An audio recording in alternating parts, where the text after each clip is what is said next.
Hello दोस्तों, राधे राधे, जय श्री कृष्णा। कैसे हो? आशा करते हैं आप लोग अच्छे होंगे। तो दोस्तों, जैसे कि पता है, मैं कुछ सही नहीं हूँ और मेरा जो है दिमाग में बहुत सारे हलचल चल रहा है। तो मुझे लगा आज का ब्लॉग शूट करके कुछ बातें शेयर किया जाए आप लोगों के सामने। तो बस मेरा आज का ब्लॉग बनाने का मकसद यही है, जो कुछ बातें जो आप लोगों तक पहुंचाना है, जो कि आजकल ज़्यादातर बेटियों के साथ हो रहा है। दोस्तों, मेरे मन में यही सवाल काफ़ी दिनों से चल रहा है और आप लोग इस सवाल का जवाब ज़रूर देना। जो पहला सवाल यही है, क्या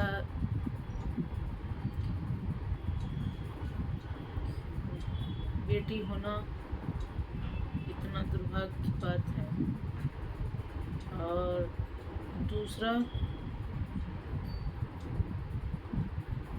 चलो दुर्भाग्य की बात नहीं है, सौभाग्य की बात है। तो सौभाग्य की बात है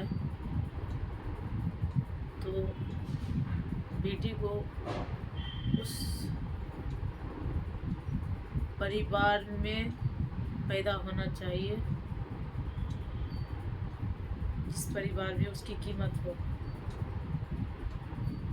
हमेशा बचपन से लेकर के दूसरे घर चली जाए तब तक ऐसा ना हो जो जिस घर में बेटी पैदा हो उस घर में उसका कोई कीमत नहीं, कोई मोल नहीं है, कचरे के डब्बे के समान माना जाता है, डस्टबिन की तरह। तो उस हिसाब से वो बेटी अपने आप को दुर्भाग्य मानती है, बदनसीब मानती है। और वो हर पल को ये कोसती रहती है, वो हर पल को ये कहती रहती है, ऊपर वाले पैदा करना ही था, कुछ भी कर देते, लेकिन ऐसे घर परिवार, ऐसे माँ बाप और बेटी क्यों बनाया, जहाँ पर मुझे बेटी का मतलब ही नहीं पता। मुझे बेटी का कुछ मिला ही नहीं। वो बेटी सोचती है, जिस बेटी को उस घर में दुर्भाग्य कहा जाता है। तो दोस्तों, आज दुर्भाग्य, बेटी का दुर्भाग्य और सौभाग्य, ये दोनों सवाल का जवाब आप लोगों से पूछना चाहती हूँ। क्या बेटी अभी तक जो है, कम से कम 75% ऐसे कितने घर हैं जहाँ पे शोषण और शोषित होती है, हालात के कारण, कुछ झूठी अपनी शान शौकत के कारण कह नहीं पाती है और आधी जिंदगी कट जाती है झूठी इज्जत और शान के कारण। लेकिन दर्द, बेटियां अपना दर्द बर्दाश्त करते करते, लेकिन उसका दर्द कोई नहीं समझता है, ना उसका मायका, ना उसका ससुराल। और उस बेटी का क्या कसूर होता है जिसे ये ही नहीं पता, और उस समय, उस उम्र में उसे एक कठपुतली की तरह सिर्फ एक शब्द सुना दिया जाता है, जो तुम्हें यहाँ ऐसे करके शादी करना है, और वो हो जाता है।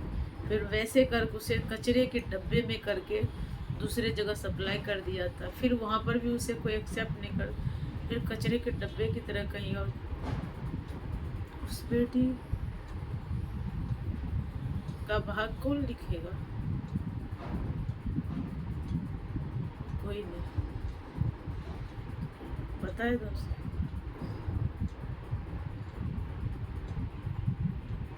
उस जो बेटी का मायका वाला दुर्भाग्य समझकर, कचरे समझकर डब्बे में फेंक देता है, और ससुराल वाला भी घटिया फ्रॉड होता है और नौटंकी करके इस तरह खेल खेलता है। उसके बाद वो भी कचरा समझ उसे फेंक देता है,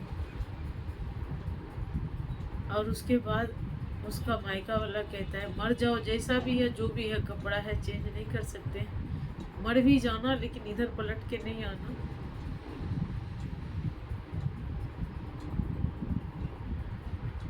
तो इसी शब्दों में बहुत सारी बेटियां ऐसी होती है जो लड़ नहीं पाती है, संघर्ष नहीं कर पाती है, और उसी क्षण खत्म कर देती है। बहुत के ऊपर गॉड का गिफ्ट होता है, ऊपर वाले की, जो पूरी दुनिया से लड़ती है, संघर्ष करती है, करते करते यहाँ तक आती है, और उसका भ्रम टूट जाता है, और उसे ये समझ में आ जाता है बेटी तो थी जरूर, लेकिन उसे पता ही नहीं था जो आई कहाँ से। ना उसका कोई मायका था, ना कोई उसका ससुराल। कहने को तो 8-10 भाई थे,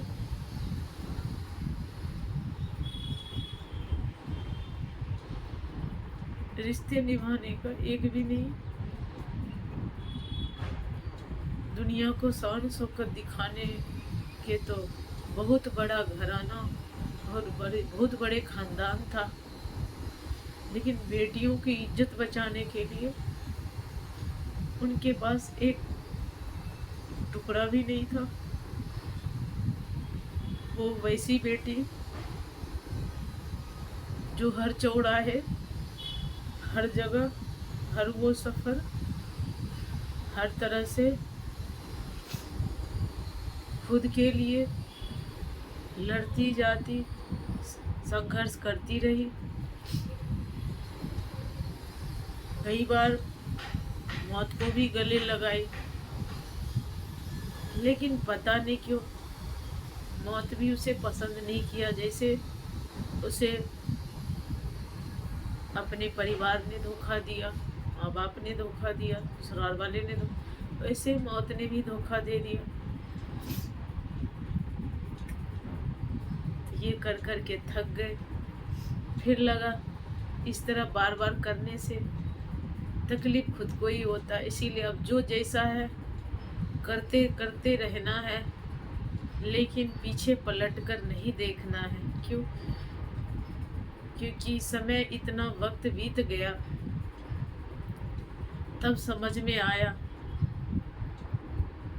तब तक तो यहाँ पर सब कुछ खो चुका था, और आँख खुली तो ये दिखा मैं क्या हूँ, कहाँ से आई हूँ, मैं किसकी हूँ, किसकी बेटी हूँ, किसके घर की हूँ, कौन हूँ, नहीं पता, मुझे नहीं पता।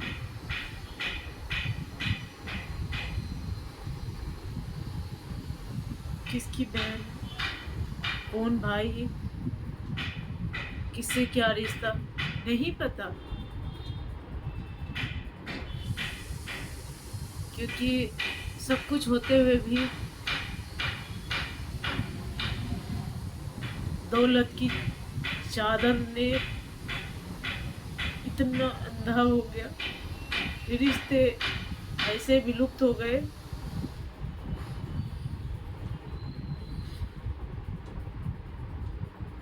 अच्छाई और अच्छे इंसान को गलत समझा गया और उस पे झूठा झूठा इल्जाम लगाए जो कभी किया नहीं, और उस शब्द के तलाश में आज जिंदगी इस जगह पहुंच गई जहां पर कोई सवाल का जवाब नहीं मिल रहा है। और यही सोचती कहाँ से आई, कौन है मेरा।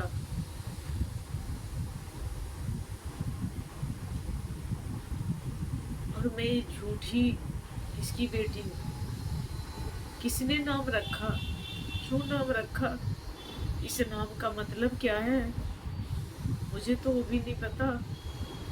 क्योंकि हर वक्त तो मेरे से तो मतलब ही निकाला गया। मुझे कोई दो प्यार की बोली तो नहीं बोला, किसी ने मेरे भावनाओं को समझा तो नहीं। दोस्तों, कई बार ऐसा होता है, कोई सोशल मीडिया पे काम अपनी खुशी से करते हैं, कई बार ऐसा होता है सभी रास्ते बंद हो जाता है, तब लोग आखिरी रास्ता बचता है जो ये है, सोचता है यहाँ पर जो है हमारी सारी खोई हुई सम्मान वापस मिल सकता है। तो इसी तरह हम यहाँ पर आए हैं ताकि हम ये समझकर हम अपने चैनल पे कम से कम 2 साल से ऊपर काम कर रही हूँ यहाँ पर भी, और देखती हूँ यहाँ पर भी कितने लोग हमें समझ पाते हैं, ताकि मैं धीरे धीरे करके मैं अपनी कहानी सबको, ताकि मैं ये चाहती हूँ आप लोग मुझे न्याय दिला सकते हैं, और कौन हमें कहाँ तक कांटेक्ट करके मैं जो चाहती हूँ न्याय, क्या कोई मुझे न्याय दिला सकता है। और मुझे अब तो न्याय चाहिए, और वो भी ये सोशल मीडिया के माध्यम से, जो मैं इतना कह नहीं पा रही हूँ। बात कहने के तो बहुत कुछ है, कितने एपिसोड बन जाएंगे, लेकिन हिम्मत नहीं है। लेकिन मैं भी अब कहना चाहती हूँ सब कुछ, क्योंकि यही लगता है सारी बातें दबी रह जाएगी, कहीं ऐसा ना हो कोई रात और ज़िंदगी ख़त्म हो जाए और कुछ कह ना पाऊँ। क्या पता, क्या भरोसा, क्योंकि ज़िंदगी इस मोड़ पे आके खड़ी हो गई है, कुछ समझ नहीं आ रहा है, कहीं कुछ उम्मीद नहीं रही, सब टूट गए, सबने भरोसा तोड़ा, हर तरफ से परेशानी परेशानी है। 18-20 साल से खुद के दम पे करते करते थक से गए हैं, क्या करूं, कहाँ से करूं, कुछ समझ नहीं आता है। ज़रूरतें इतनी, परिवार चलाने के लिए ज़रूरतें इतनी, और सपोर्ट कहीं कुछ नहीं। तो दोस्तों, बातें तो दिल की बहुत है, कहना तो बहुत कुछ चाहते हैं, लेकिन बस आप लोग सपोर्ट करके अपने बड़ा सा परिवार का हिस्सा बनाए, ताकि मैं अपनी सारी बातें आप लोगों से शेयर कर सकूं। क्योंकि बस आखिरी उम्मीद है आप लोग मेरे परिवार का हिस्सा हो, मैं मानती हूँ। बस आप लोग हमें अपना परिवार का हिस्सा मानते हो तो हमारी वीडियो सब देख के एक दूसरे से लाइक शेयर कमेंट करोगे और सब्सक्राइब हमारे चैनल को करके हमें मोटिवेट करोगे, ताकि मैं अपनी इसी तरह छोटे छोटे भाग में अपनी रियल लाइफ की कहानी लाऊंगी और यही उम्मीद करूंगी जो हमें कहीं ना कहीं से कोई ना कोई मदद मिल जाएगा। फिर मैं अपनी सारी कहाँ की हूँ, क्या कहाँ से आई हूँ, सब बताऊंगी। अभी तो इतना ही दोस्तों, बस एक बात यही कहना चाहूँगी, बस धरती की बेटी हूँ, यही धरती मेरी माँ है, उसके सिवा मेरा कोई नहीं है। आप लोगों से जुड़ी हूँ, देख लो, यही सच्चाई है। जैसे वेरीफाई करना है कर लो। उसके बाद जो भी आप लोग सपोर्ट करो और जो भी कल को हम आगे बढ़ेंगे, उसके बाद हमारे से इस तरह करना चाहेंगे तो सबके चेहरे सामने लाएंगे कि ये हम अब पीछे मुड़ के नहीं देखना चाहते, लेकिन किसी का चेहरा कभी नहीं भूलेंगे। जिसने जो मेरे साथ किया है वो मैं कभी नहीं भूलूंगी और हमेशा याद रखूंगी। मैंने गलती की क्या आखिर?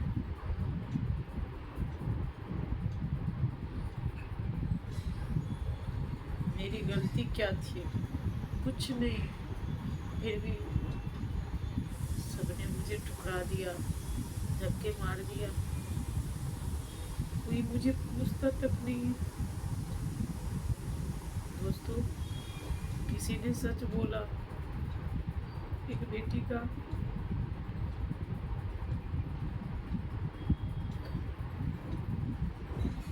बाप चले जाने के बाद वो बिल्कुल अनाथ हो जाती है। मैं अनाथ हो गई बिल्कुल।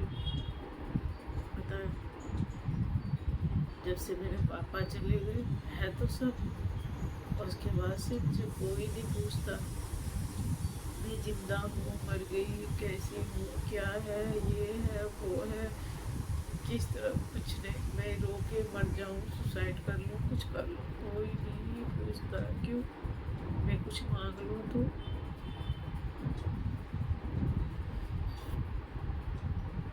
सब अपनी बचाव और अपनी प्रॉपर्टी पैसे के बचाव के कारण एक बहन का खोज खबर नहीं करता। तो दोस्तों, वो कहते नहीं, कर्मा जो होता है ना, वो लौट के आता है। हम आज जिसके साथ जैसे करेंगे हमारे साथ भी होगा, हम यही सोचते हैं। इसीलिए कोई दिल में ये सोच रहा है ना, हम उससे अच्छा से बात करेंगे तो कुछ मांग लेगी, ये तुम्हारी गलत फहमी है। तुम्हारी औकात क्या है? तुम यदि दो शब्द प्यार से किसी से बात नहीं कर सकते हो, अच्छे से प्यार से हाय हेलो नहीं कर सकते हो, तो तुम दे क्या सकते हो? कुछ नहीं। क्यों? क्योंकि तुम दुनिया के सबसे बड़े भिखारी हो। ये मेरा मानना है। और ऊपर वाले ने मुझे इतना बड़ा दिल दिया है और इतना संतोष दिया है, और उन्होंने मुझे इतनी मार्गदर्शन किए हैं। और वही बोलते हैं, जिसके दिल में जगन नहीं है वो दिल से हाय हेलो नहीं कर सकता, एक मुस्कुराहट हल्की सी दे करके हैंडशेक नहीं कर सकता है, हाथ नहीं मिला सकता है, वो इंसान आपको कुछ नहीं दे सकता, चाहे वो अरबपति हो या खरबपति हो या करोड़पति हो। लेकिन जो इंसान एक स्माइल देते हुए आपको हाथ नहीं मिला सकता, है नहीं कर सकता, वो दुनिया का सबसे बड़ा भिखारी है। और दोस्तों, ये मैं मानती हूँ इसी को। और दूसरी बात, दौलत, उस दौलत को क्या करना जो दौलत में इज्जत ना हो। दौलत तो रंडी भी कमाती है, लेकिन इज्जत होती है। मैंने तो इज्जत कमाई हर जगह, वो गरीब भी हमें सीने से लगाते हैं और हमारे लिए दुआ करते हैं। और मैं अपने आप को खुशनसीब सोचती हूँ जो इनके दुआ के कारण आज मैं एकदम हेल्थ अच्छा है, सब कुछ अच्छा, और इनके दुआ से जो भी है 2 रोटी खा रही हूँ। और दोस्तों, मैं हमेशा मेहनत करके अपने लिए बाद में सोचती हूँ, पहले मैं औरों के लिए सोचती हूँ, इनके लिए मैं करती हूँ। और आज मैं सोशल मीडिया पर भी जुड़ कर के इतना मेहनत कर रही हूँ, रात दिन सर खपा रही हूँ। क्यों? क्योंकि जो भी हमारे आसपास वाले, चाहने वाले जो भी हैं, जो जिनके लिए मैं मेहनत करती हूँ, कुछ कर पाती हूँ, मदद करती हूँ, सबको प्यार देती हूँ, जो मेरे इंतज़ार करते हैं, जब मैं कुछ अच्छा करूँगी तो उनकी हेल्प करूँगी, उनके लिए कुछ अच्छा करूँगी। जिनके कोई सपोर्ट नहीं है, जिनका कोई देखभाल करने वाला नहीं, जिनका कोई भी सहारा नहीं है, तो इसीलिए मैं यही सोचती हूँ, कभी कभी कोई बात नहीं, मेरे साथ कोई कुछ भी करे, लेकिन जो मेरा इंतज़ार कर रहा है उसके लिए जीना है, इस दुनिया के लिए जीना है। इस दुनिया, जो ये दुनिया मुझे प्यार करती है, इससे प्यार। और पता है दोस्तों, भगवत गीता में भी लिखा है, भगवान श्री कृष्ण जो है यही लेखा जोखा देखते हैं, कर्म।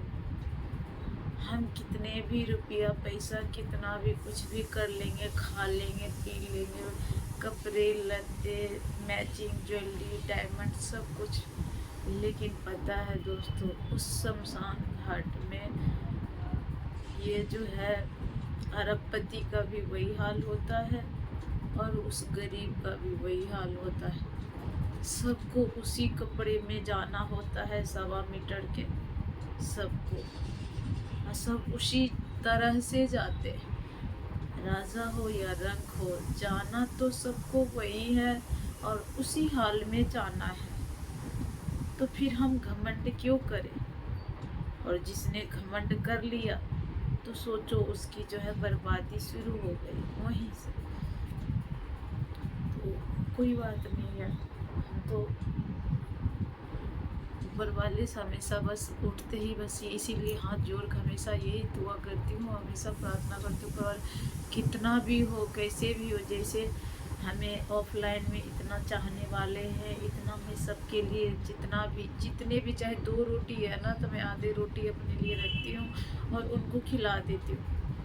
अपने लिए नहीं सोचती हूँ, मैं खुद की इतनी अच्छी मैचिंग ये वो नहीं पहनती हूँ, लेकिन मैं उनको दे देती हूँ। सोचती हूँ अब ये मेरी ज़रूरत नहीं है ना, तो मैं उनको दे आती हूँ, दे देती हूँ। तो मैं यही सोचती हूँ, ऊपर वाले इतना दो, इतना करो, ताकि मैं उन ज़रूरत पूरा कर सके, और मेरे बाजू इतनी मेहनत करने की ताकत दो ताकि उनकी ज़रूरत, मुझे किसी से कुछ नहीं चाहिए, बस शिकायत एक ही है, मैंने किसी का क्या बिगाड़ा? क्या मैं इतनी बुरी हूँ? आप लोग ही बता दो, मैं इतनी बुरी हूँ? इतनी बुरी हूँ? आप लोग ही आके सर्वे कर लो, पता कर लो, जहाँ भी रहती हूँ आसपास आके, मैं तो सबको बोलती हूँ जहाँ रहती हूँ आसपास पता कर लो, सर्वे कर लो, वेरीफाई कर लो मेरे नाम से। कोई भी बोल दे मैं इतनी बुरी हूँ, फिर मेरे हर सवाल का जवाब है मेरे पास। तो मुझे यही लगता है, दुनिया इतनी मुझे चाहती है, इतना प्यार करती है, इतना सम्मान करती है, लेकिन मेरे खुद के अपने मुझे इतने हेट क्यों करते हैं, इतने गलत क्यों समझते हैं? क्या मैं इतनी बुरी? उनका क्या बिगाड़ी? जबकि मेरा खुद का हक हिस्सा कभी नहीं मिला, मेरा खुद का हक हिस्सा वो लोग खा रहे, जी रहे, मौज कर रहे, मैं खुद हर वक्त स्ट्रगल कर रही, मेहनत कर रही, अपना हक हिस्सा तक छोड़ दिए, उसके बाद भी मेरे साथ इतना गलत। आखिर क्यों? मैं यहाँ पर भी आने का मकसद यही था, जब मैं उन सबके लिए मेहनत करके उन सबकी सेवा करूँगी। एक बच्चा है, मुझे उसको पढ़ाना है, मेरी मजबूरी है। मेहनत करूँगी, मैं उसको कैसे पढ़ाऊँ? मैं लाखों रुपया फीस कहाँ से लाऊँ? इसीलिए मैं हर वो रास्ता, हर वो काम, हर जगह हाथ मार रही हूँ, ताकि कहीं से कुछ भी हो जाए अच्छा, ताकि मैं अपने बच्चे को अच्छा से अच्छा भविष्य दे सकूँ, ताकि मुझे किसी के आगे हाथ नहीं फैलाना पड़े। और मैं हमेशा ठाकुर जी से यही चाहती हूँ, प्रभु मुझे मेरा हक सबने खाया, मेरे साथ सब गलत सोचा। क्यों? क्योंकि मेरे लायक कोई था ही नहीं, क्योंकि वो लोग दिल से गरीब हैं, सोच से गरीब है। मेरी अच्छाई और मेरे बात करने का अच्छा तरीका उनके दिल में इतना गलत पैदा कर दिया, उन्हें लगा मैं हड़प लूँगी, मैं चालाक हूँ, साजिश खोड़। अरे ये चालाक क्या होता है? ये साजिश किसे कहते हैं? चालाक नहीं हूँ, चालाक का मतलब ही नहीं किसी को पता। चालाक नहीं हूँ, स्मार्ट हूँ। ऐसा कोई काम नहीं है दुनिया में जो मैं नहीं करती। मैं हर काम करती हूँ, हर किसी के लिए खड़ा रहती हूँ, हर किसी को सपोर्ट करती हूँ, हमेशा सबकी सेवा करती हूँ, सब कुछ करती हूँ। लेकिन मुझे तकलीफ तब होती है जब अपने कहते हैं ऐसे चालाक औरत से बच के रहना, बहुत मीठी मीठी बातें करना। मैं ऐसी नहीं हूँ, मेरा संस्कार ऐसा है। मैं यही कहती हूँ, हमारे प्रभु ने वैसा ज्ञान मेरे बचपन से भगवान को पूजा करती आ रही हूँ, इसीलिए भगवान ने मुझे सही मार्गदर्शन दिए, सही लोगों को सही जगह सही ज्ञान बुद्धि दिए। यही संस्कार है मेरा। संस्कार किसी ने मुझे नहीं दिया, मैं कहती हूँ ना, मेरे भगवान ने मुझे संस्कार दिए हैं। मेरे दिमाग में मुझे हर चीज़ का एहसास हो जाता है, होने वाले घटना तुरंत पता चल जाता है। तो मैं यही कहती हूँ, मैं धरती माँ की बेटी हूँ। मेरे सारे भगवान मेरे परिवार है, उसके सिवा मेरा कोई दुनिया में नहीं है। इसीलिए मेरे भगवान ने मुझे अच्छे संस्कार दिए, अच्छी समझदारी दी है, गुस्सा नहीं करना आता है, मीठा बोलना आता है। आजकल कलयुग है दोस्तों, यदि आप मीठा बोलो ना तो लोग कहते हैं चूतिया है, बेवकूफ़ है, मक्कार है, चालबाज है। आपको पता है, शरीफ, अच्छे और मीठे और भले लोगों को ये सारा नाम दिया जाता है, तो उनमें से मेरा भी यही नाम दिया जाता है। कोई बात, कभी कभी दिल करता है, फिर सोचती हूँ कोई बात नहीं, ये ज़रूरी है कोई ऐसा बोल रहा है तो ऐसा बन जाए, नहीं, वो उसकी सोच है, ये मेरा कर्म है। हमें ऊपर वाला यही बोला, तुम अपना काम करो और भूल जाओ, अपने जगह आगे बढ़ते जाओ। दुनिया कौन होता है तुम्हें जज करने वाला? दुनिया कौन होता है तुम्हें कुछ देने वाला? कोई किसी को कुछ नहीं देता है जब तक मैं नहीं चाहूँगा। इसीलिए मैं जब चाहूँगा तो तुम्हें भी सब कुछ मिलेगा। इसी सोच करके मैं अपना कर्म करती हूँ। कर्म करती हूँ तो मैं उसमें स्वार्थ नहीं रखती हूँ। मैं ये नहीं सोचती हूँ मैं ये अच्छा कर्म करूँ, बुरा कर्म करूँ तो मुझे ये फल में, नहीं, मैं कुछ भी करूँ क्योंकि मैं ऐसी ही हूँ। लेकिन मैं फल की कभी आस नहीं करती हूँ। मुझे जो जैसा मिलेगा मैं करती रहूँगी। मैं नेचुरल ऐसी ही हूँ। जो सही लगेगा, प्रभु की इच्छा होगी, चाहे मुझे आग पे चलाने की समस्या ला देंगे और उनकी इच्छा होगी मुझे आग पे ही चलना है, कोई बात नहीं, चल लूँगी। लाइफ ने इतनी कठिन परीक्षा लिया है और इतनी संघर्ष, इतनी परेशानी आया है, और यदि ऊपर वाले की इच्छा होगी जो मुझे आग पे चलना है, कोई बात नहीं, चलूँगी। इस ज़िंदगी ने इतने दर्द सहे हैं ना, इतने जख्म दिए हैं अपनों ने, तो दुनिया के नहीं डर लगता, नहीं कोई दिक्कत है। जब अपने दर्द के कोड़े बरसा बरसा करके पत्थर बना दिए तो दुनिया से नहीं डर लगता। अब हर चीज़ का सामना करने के लिए तैयार हो, कुछ भी हो जाए। क्योंकि जब इंसान बार बार मौत का सामना कर लेता है ना, तब उसे मौत से भी डरने लगती है। उसकी एक उंगली भी काट दो तो उसे दर्द नहीं होता है। क्यों? क्योंकि जब वो बिना गुनाह की कोई सा बात उसके सीने में जा कर के बार बार जख्म की तरह याद दिलाता है ना, और दर्द गिट्टी से मारती है ना, तब उसे उंगली कटने का भी दर्द नहीं होता। जो वो बातें दर्द देती है, जो बिना गुनाह किए हुए गुनहगार साबित हो जाता है, जो उसकी उस इंसान की लाइफ उस दौर पे रहती है और उसके साथ वैसी वैसी हालत होती है, वैसे वैसे दौर से गुजरा हुआ हो, जो हर बार मौत से बदतर हालात से अपने आप को प्रोटेक्ट करके निकला। तो इसीलिए मुझे पता है, मेरे भगवान को पता है, मेरे भगवान मेरे साथ, मैं अपनी प्रोटेक्ट खुद कर सकती हूँ। इसीलिए मुझे किसी की ज़रूरत नहीं है, मैं खुद की प्रोटेक्ट करके मैं सबकी वो करती हूँ, सबकी हिफाजत करती हूँ। हर जगह, हर क्षेत्र में मैं हमेशा हर महिला के साथ रहती हूँ। तो दोस्तों, वीडियो बहुत लंबी हो गई, काफ़ी लंबी हो गई।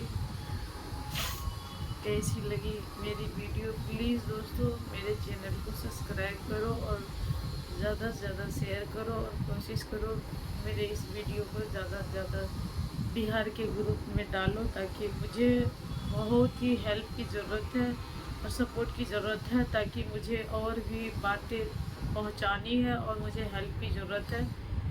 मैं बेगूसराय डिस्ट्रिक्ट से आती हूँ, मुझे बहुत सारी बातें खोलनी है। ठीक है दोस्तों, आज का ब्लॉग इतने तक। आशा करती हूँ आप लोग को अच्छा लगा मेरा बात, भी बुरा लगा होगा sorry. Okay, bye bye, love you all, thank you so much.